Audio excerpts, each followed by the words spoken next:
Cette remorque, c'est un peu la caisse à outils du parfait secouriste.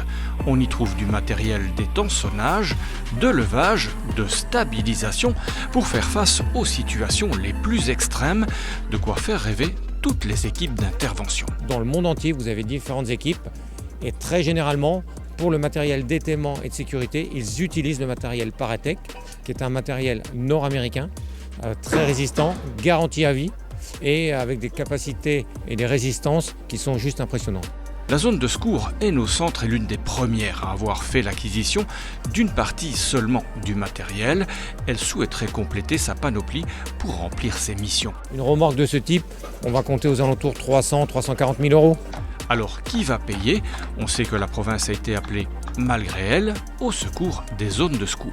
Là, on est vraiment dans le concret, c'est-à-dire que la réforme de Jan Bonn, on voit ce que ça a donné. Ici, ce sont des métiers, des missions de sauvetage qui étaient à charge uniquement de la protection civile, donc à charge des budgets fédéraux.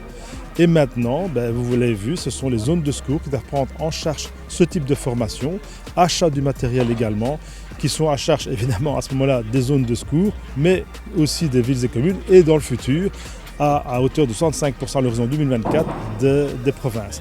Et donc moi je pense que c'est véritablement scandaleux, c'est-à-dire qu'il y a un désengagement total du fédéral dans la protection civile, or qu'on sait que les incidents n'ont pas de barrières, n'ont pas de frontières, il n'y a pas de frontières linguistiques en tout cas dans une démarche de sauvetage qu'on pourrait connaître et qu'on a déjà connu aussi ici récemment malheureusement au niveau des inondations de Liège.